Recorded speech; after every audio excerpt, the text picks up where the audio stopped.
Amanda, I'd just like to ask you to describe your role and the work you do in the viticulture industry. Yeah, good afternoon, ladies and gentlemen. Yeah, I'm a consultant viticulturalist based in South Australia and assisting 25 wine grape growers as we speak. As you've all been seeing, half of Australia's underwater at the moment.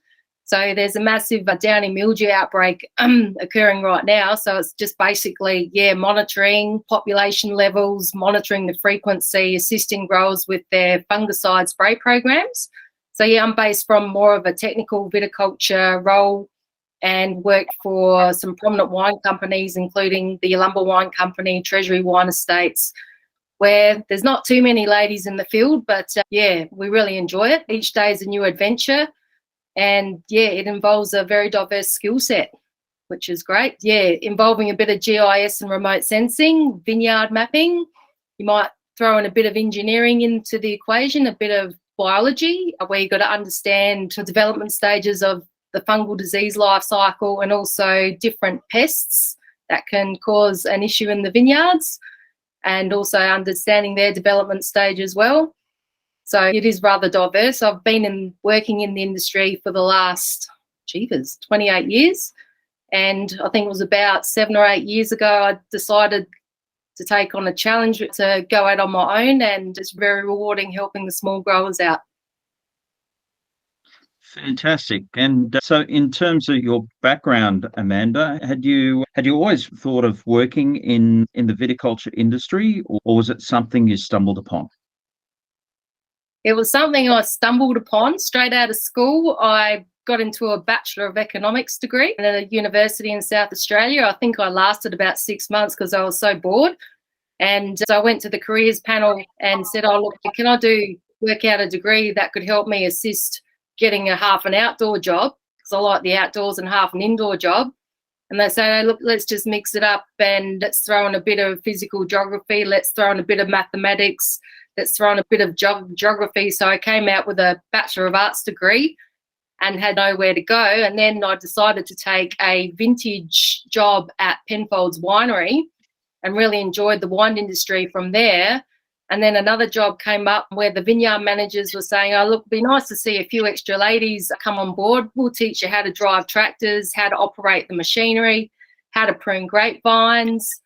And I stumbled upon that job, and before I knew it, I was studying a Bachelor of Science degree in viticulture and learned a lot of hands-on skills, and then put the science together where, you dabble in chemistry, biology, engineering, irrigation design, best viticulture practices, learning about machinery and technology, and a bit of GIS on top of that as well. Studied that back in 2001 and just working for corporate companies, and then decided I'm going to take a plunge and go out on my own. Fantastic. Just because the word viticulture is not something that's sort of used a lot in the wider scope of things, not a word that's used in common language in schools. Can you just give us a brief description of what does viticulture mean? Viticulture means anything to do with vineyards. So it's a combination of the arts, and you've got a bit of science in there as well. So it's, we prune the grapevines in winter during dormancy. So there's a little bit of an art to pruning a grapevine. You've got to position all the spurs correctly. So then all the bunches, when the bunches form, when the shoots burst, that they align along the vine quite nicely. So there's lots of airflow around the bunches so they don't get disease. Viticulture, we've got to apply nutrition. We've got to treat them like human beings in a way. They need their nutrients. We need to protect them against pests and diseases. And we just want to produce the best desired outcome to obtain the best wine grape quality we can to produce exceptional wines, which we're quite good at in Australia. So in a nutshell, it's based on vineyards. That's right. So it's all about managing the plants so that it can produce the best quality grapes for the best quality wine. So that's fantastic.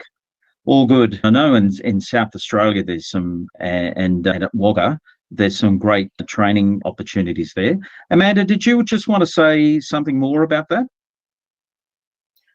Yeah, look, I went through Charles Sturt University through Wagga, part-time external, due to the fact is, I could work full-time in the vineyards based in South Australia. And then what I could do is I could travel over to Charles Sturt. I reckon it was probably 3 times a year to sit practicals.